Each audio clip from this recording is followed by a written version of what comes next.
Magandang umaga po sa lahat. Bermans na. Sabi ng marami, Pasko na.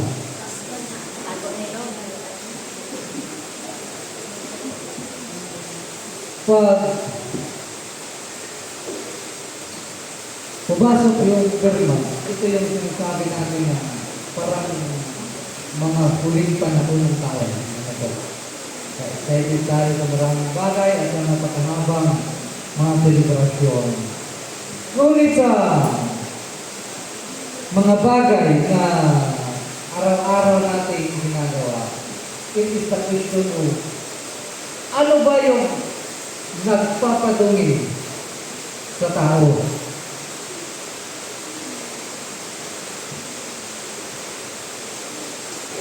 Yun bang mga bagay na kanyang pinakain o yung mga bagay na nagmumula sa kanya o lumalabas sa kanyang bibig. Kaya ito yung linaw ng ating Panginoon sa Kristo. Maraming turo ang sinusunod, ngunit ano ba yung mahalagang turo para sa Panginoon? Kaya para mas malinawan, sinabi ng ating Panginoon Kristo na yung mga turong sinusunod ay turo yan ng tao, ng mga minanang turo. Kaya, titignan natin kung ano ba ang kabuluhan nito sa buhay ng isang tao. Kaya, sa mga bagay-bagay, ay bilang isang tao, sobrang concerned din natin sa kalinisan. Ano po? Kasi lahat naman siguro ay ayaw sa mga marunong bagay. Amen. Diba? Lahat naman ayaw natin ng mga marunong bagay. Kaya, lagi natin sinasabi na lagi tayong busy. Saan? Sa paglilinis ng bahay. Kasi ayaw natin yung marunong bahay. Paglalaban ng damit, kasi ayaw natin ng maduming damit. Bumibili tayo ng mga mineral water kasi ayaw natin yung galing sa gripo kasi baka madumi. Kahit pumupunta tayo doon sa mga kainan, tinitingnan natin yung itsura ng kainan kung madumi ba hindi. Kasi ayaw natin kumain sa marumi. Kaya nga, na-invento yung sabon. Dishwashing liquid. Kasi ayaw natin ng marumi. So, ibig sabihin, yung kalinisan ay naging bahagi na ng aspeto ng buhay ng tao. Ngunit sa pahayag ng ating Panginoon, ano ba ang mga bagay naman na nakakapagparumi sa tao sa mata ng Diyos? Kaya kung napaka-concern natin doon sa pisikal na kalinisan, dapat maging concern din tayo sa spiritual na kalinisan. Kaya mga kapatid, dapat maging klaro sa ating lahat, ano ba yung mga bagay na dapat natin pagkaingatan para sa ating sarili upang magkaroon tayo ng malinis na pagkatao na may ihaharap natin sa Diyos. Kaya, sa pahayag ng ating Panginoon, dapat naunawaan nating lubos na napakahalaga ng espiritual na kalinisan. Kaya hindi lamang dapat tayo concern sa physical na kalinisan, kundi concern dapat tayo sa spiritual na kalinisan, sapagkat ito yung kalinisan na hinahanap ng Diyos.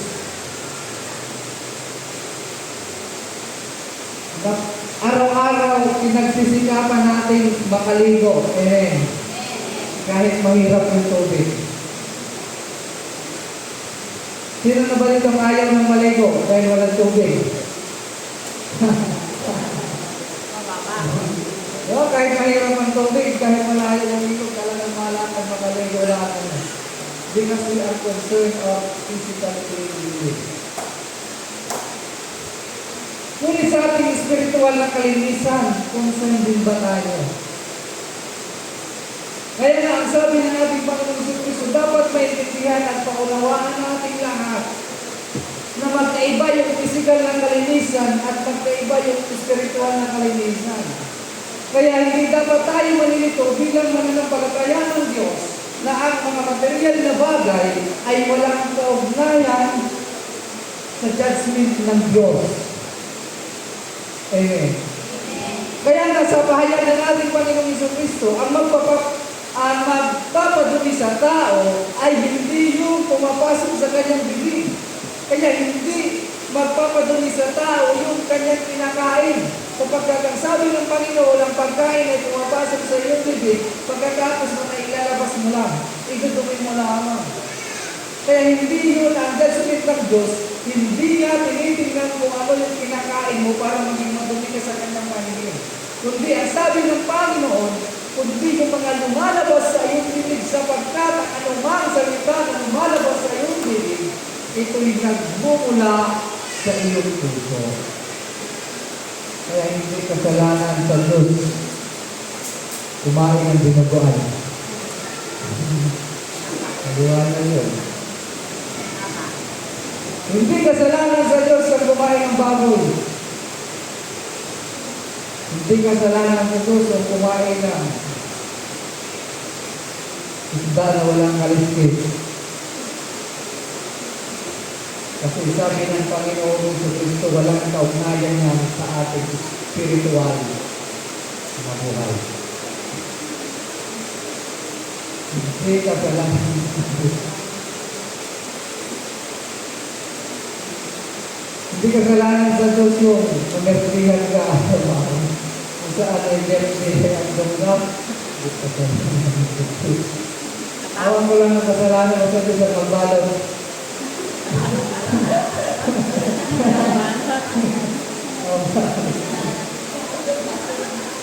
Kahit ano man ang kaya din na tinuhin ay hindi kasalanan sa Diyos. Ang kasalanan sa Diyos ay nakabase doon sa mga bagay na ginagawa natin at higit sa lahat, lalo na sa mga bagay na lumalabas sa ating mga bibig.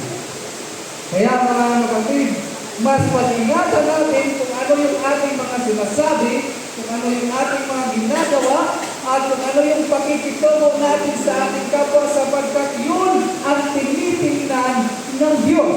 Kaya nga sa pahayag ng ating Bangilyo, maliwanag yung sinasabi ng ating Panginoong Jesucristo. Ang lumalabas mula sa tao ang nagpaparumi sa Kanya sa mata ng Diyos. Sapagkat sa loob sa puso ng tao, nagmumula ang masamang isipan, nanguudyok sa kanya na matiapid, magnakaw, pumatay, mga lumya, magimot at gumawa ng lahat ng kabututan tulad ng pandaraya, kahalayan, pagkainit, paninirang puri, kapalaluan at tangalan. Ang lahat ng ito'y nanggagaling sa puso ng tao at siyang nagpaparumi sa kanya. So, kaya maliwanag na sinasabi ng Panginoon,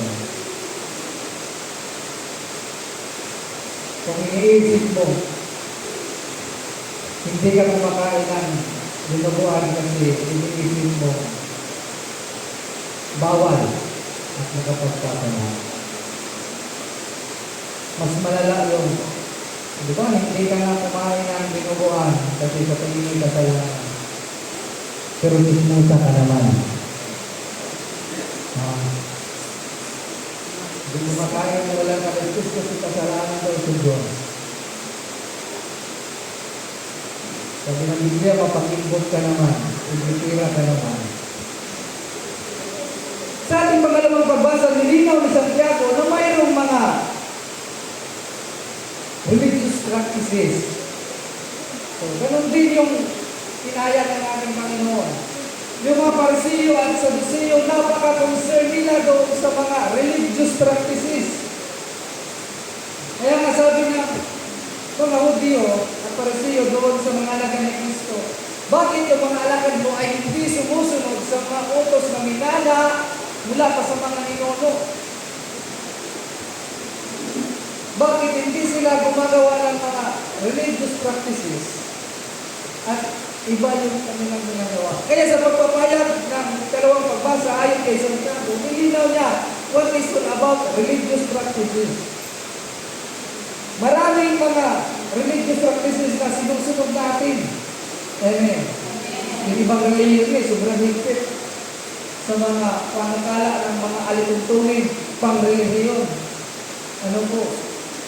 Kapag nagsimba, dapat nakapalda, dapat ganito yung damit, sleeve, polo, ano pa. Bawal sa kumain mga ito, ganyan rin, sala-sala, kailangan, di ba, araw-araw magsimba, magkasal. Ang dami mga religious at sobrang napaka-stricto according to the religious practices. Ngunit ang sinasabi ng ating ng pagbasa ayon kay Santiago na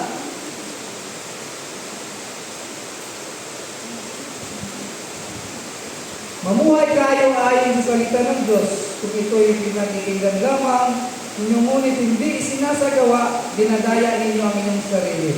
Sapagkat nakikinig ng salita ngunit hindi sumusunod dito ay katulad ng isang taong tumitingin sa salamin. At pagkatapos nakita ang sarili, umalis at kinalimutan ng kanyang ano.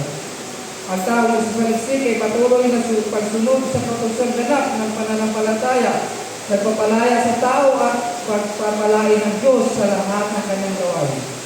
Siyang taong gumagawa at hindi siya katulad ng nakikinig lamang pagkatapos ay nakalimot.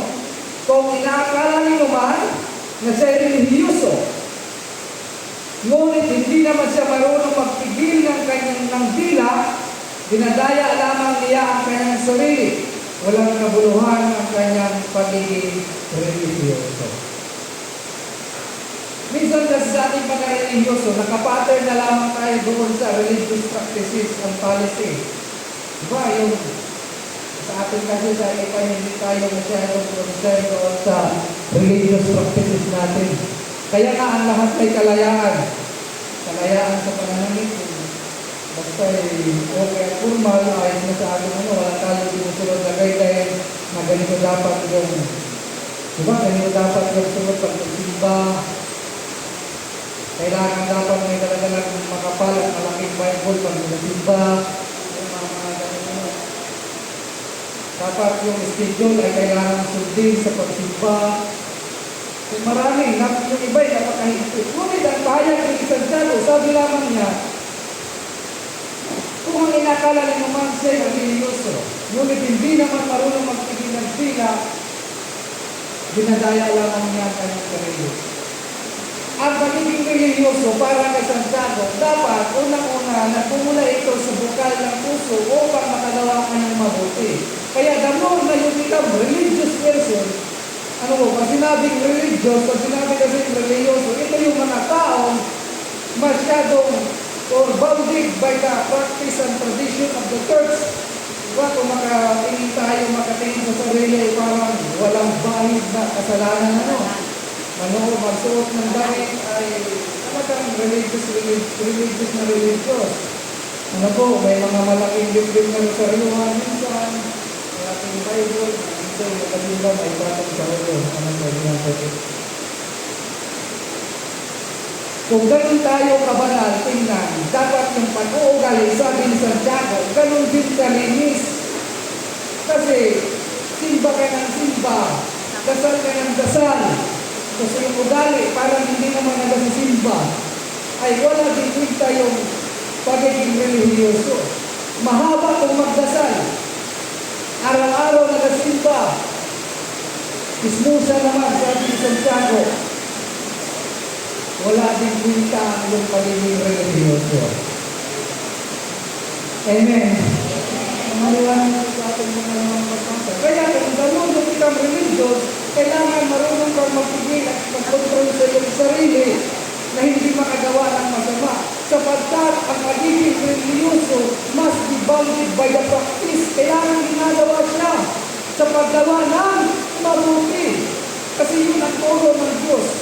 Walang ibang tinuro ang Diyos kundi gumawa ng mabuti. Walang ibang kautusan na ibinibang utos ang Diyos kundi kundi ang paggawa ng mabuti. Kaya nga, to become religious, you must be a good person. Linggo-linggo nagkasimba, Lunes hanggang Sabado, Kusmusa.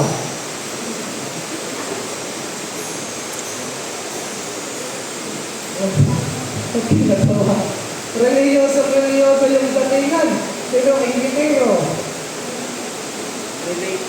Mapanira, hindi marunong rumispito sa kapwa.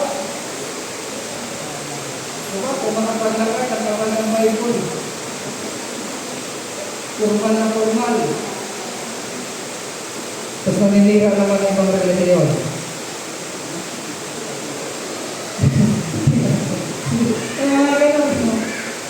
Kaya tama yung inahayag ng Santiago na kung hindi ka marunong gumawa ng mabuti, yung pagiging relihiyon sibay walang pinta. Para ka lang nakikinig, pagkatapos kinalimutan na, para ka lang nananalamin, pag-alis mo yung kinalimutan na yung lahat. Kaya ito yung sabi ng ating Panginoong Jesucristo, ang paalala niya sa ating lahat.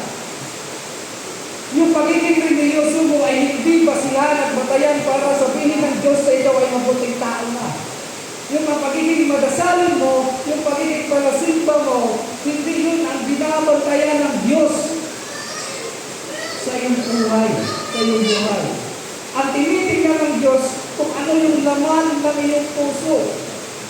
Sapagkat ang pananampalataya ay hindi nagkaroon ng buhay at hanggang dasal lamang, hanggang loob lamang ng simbahan, ay hindi rin ito magkakaroon ng bunga sa ating sarili.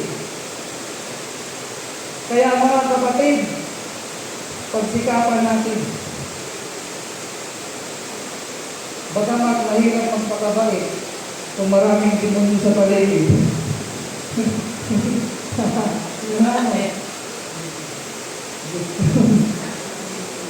Mahirap manahimik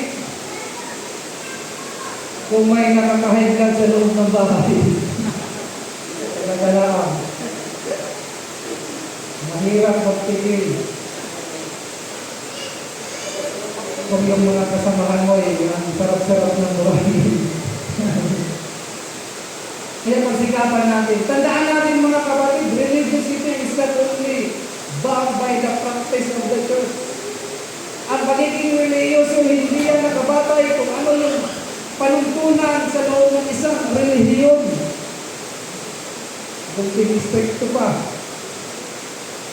kailangan ganito yung damit, ganito lang yung pwedeng kainin, ganito yung mga bawal na sabi ko sa Biblia.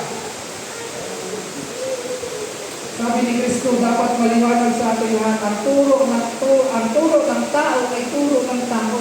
At ang turo ng Diyos ay turo ng Diyos. Hindi pwedeng maging turo ng Diyos ang turo ng tao. Kaya huwag tayong magpanilang at maglituhin ang ating isip. Alin ba ang tama at ano ba ang dapat gawin bilang isang Kristiyano at bilang mananampalataya? Simple lang ang inayag ni Kristo at simple lang ang pinapatunayan ni Santiago. Gumawa ka ng mabuti kung talagang may mga relihiyoso. Hindi mo kailangan ang mga panukalang batas sa loob ng isang relihiyon. Ang kailangan mo lang gawin, sundin kung ano ang turo ng Diyos. At simple lang ang turo ng Diyos. Gumawa ka ng mabuti. Amen. Kaya mga kapatid, huwag tayong maging tulog sa ating pananampalataya.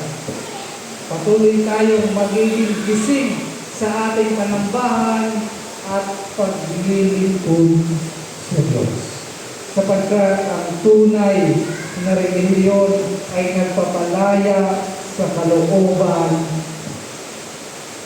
ng ating budhi. Sapagkat hindi dapat tayo magpapagapos sa anumang tradisyon, practice ng isang simbahan na nagpapaalipin sa atin, ngunit wala namang kabuluhan sa mata ng Diyos. Amen. Kasi ngayon, maraming pinagagawa yung mga ibang simbahan. Maraming pinagpapawal kasi ikaw yung tama, ikaw daw yung dapat. Pero dapat natin maunawaan na walang ibang tama kundi ang paggawa naman ng mabuti sa kapwa. Sapagkat believing in God, faith in God is not only about ourselves. Hindi lang sa basta sa ating sarili. Ang pagiging religyoso at pagiging makareliyon ay hindi lang tungkol sa ating sarili, kundi ito'y patungkol sa buhay natin at relasyon sa ibang tao. Sapagkat kung sobrang napaka-stricto mo sa pagsunod sa tradisyon, kultura at turo ng simbahan, gayong patay naman ang relasyon mo sa iyong kapwa, sabi ni Kristo, walang kabuluhan yan. Sabi ni Santiago, walang kwenta yan. Kasi para ka lang nananalamin, at wala na. Nagdadasal ka, wala na. Pagsimba ka lang ngayon, diba, minsan may talagang kainitin na tayong timag talagang kurmang-kurma, banal na banal tingnan. Diba, parang nakakatakot hawakan, yung mga ganun, parang nakakatakot naman hawakan. Tapos yung ugali pala ay masama. Kaya ang sabi ng ating Panginoon, magpakatutuo tayo sa ating pananampalataya. At ang pagiging religyoso ay hindi nakikita sa loob ng simbahan. Dahil sabi ni San Agustin, the church is composed of saints and sinners. Ang simbahan ay binubuo ng mga santo at mga makasalanan. Kaya hindi nakikita ang pagiging religyoso sa loob ng simbahan, kundi doon sa labas, sa ating pakikitungo, sa ating pakikisalamuha, at higit sa lahat, yung relasyon natin sa ating kapwa. Kaya yung ating kabanalan sa loob ng simbahan, dalhin natin ito sa labas, dalhin natin ito sa tahanan, at dalhin natin ito sa araw-araw nating buhay upang magkaroon ito ng buhay sa araw-araw. Amen. Minsan, balik pa rin sa loob ng simbahan, pag-uwi sa bahay, galing pa na kasimbahan, ako, nandiyan na naman. Ayan, pag-uwi tulog, pag-uwi mo, yun ang mga anak. Kakasimba pa dito. At tigil-tigilan mga naang kaunti. Kaya nakaunti, no? Kaya mga kapatid, patuloy tayo, pero huwag tayo tumigil sa pagdadasal, pagsamba, at panalangin. Mahalaga yun.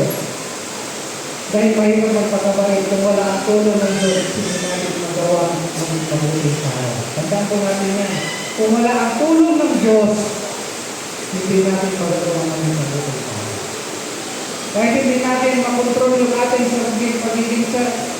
sarili sa pagiging desnusa, magsimba ka pa rin. Upang pag-uwi ka ng Diyos, hindi man biglaan, kundi huwag tayo kang mapapunin ng Diyos. Kaya mga kapatid, ang ating pananampalataya ay ating isabuhay, ang ating pagiging religyoso ay ating isabuhay. Bagamat maging mahirap, maging perfectong religyoso, pero pagsikapan natin sa pamamagitan ng tulong ng mga Espiritu. Sa pangalan ng mga kapatid, Amen.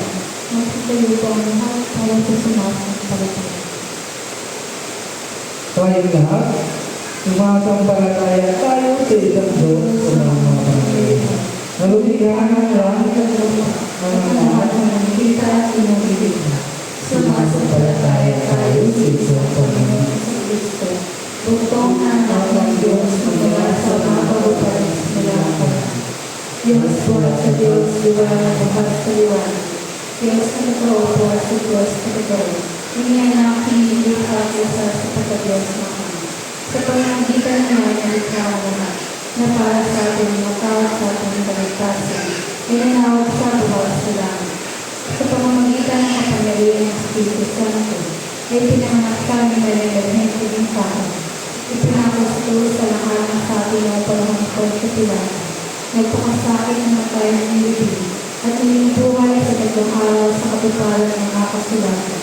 Umakit ka sa langit at naluklok sa kalanghangin, at manilarating ng lahat, upang kumarang ang buhay ng mga patay, at ang kaya niya ay walang hanggan. Sumasampalataya tayo sa Espiritu Santo, ang Panginoon sa pagbigay ng buhay, na nagbubuhat sa sinasakasang ulo ng ating kasama ng anak, nagsalita ka sa pamamagitan ng mga propeta. Nananalig tayo sa Iglesia ng Isa, banal na Katoliko at Apostolika. Naniniwala tayo sa isang linya sa pagpapatawad ng mga kasalanan, at hinihintay namin ang muling pagkabuhay ng mga nangyayon, at ang buhay na walang hanggan. Amen. Magsiluwag po ang lahat tayo sa Panginoon.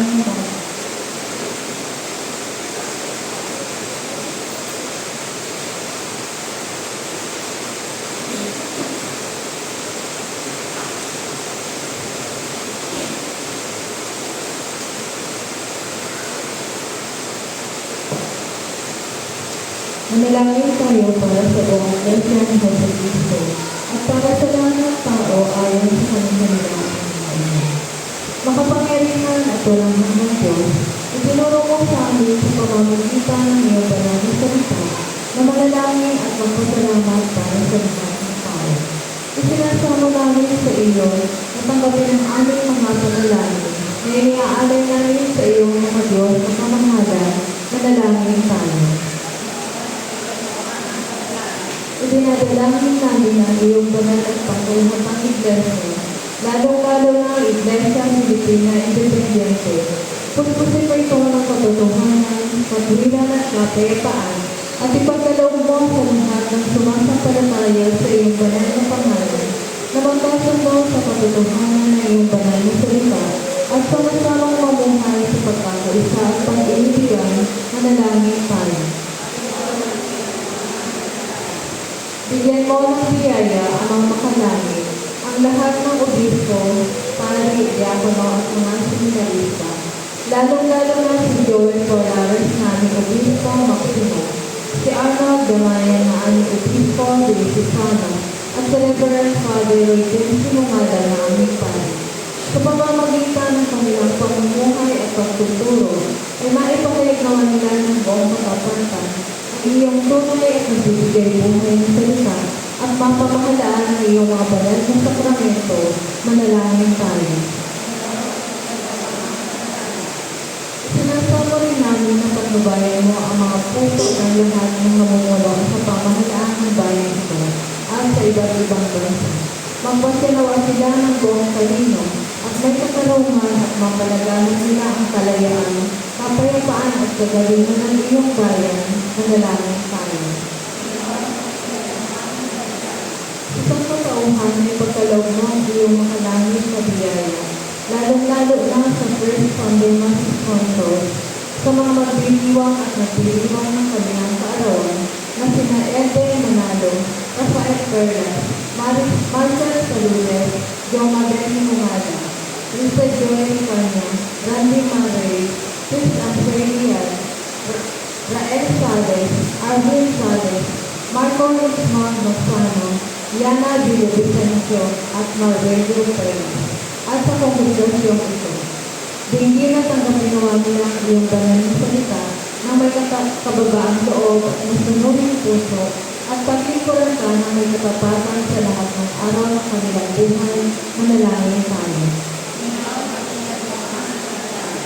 Isinasamo namin, Panginoon, sa iyong kagandahang loob, na bigyan na ka sa tulungan ang lahat ng nasa ligaling, kalungkutan, pangangailangan, may sakit o kapansanan.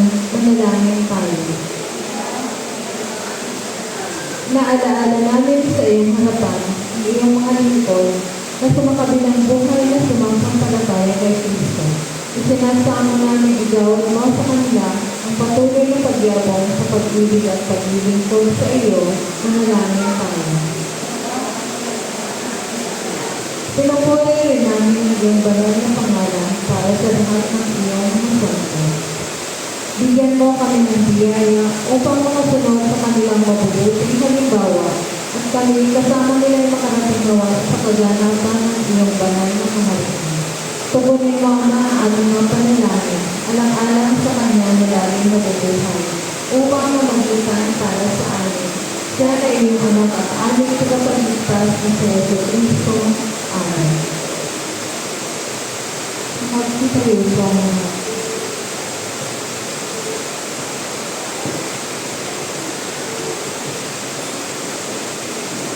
Mga ni Kristo sa pamagitan ng isang Espiritu tayo lahat at ng isang katawan ng tayo binigyan. panatilihin natin ang pagkakaisa ng Dalawang Espiritu sa bigis ng kapwa. Ang Panginoon ay alinawang sumayo, At sumayin din. magpadyan tayo ng kapayapaan sa isa't isa. Buong kalagap ihandog natin sa Panginoon. Ang karangalang pangalan, madala ng alay at pumarong sa Kanya. Magsiyo po po ang lahat para sa pagkakas.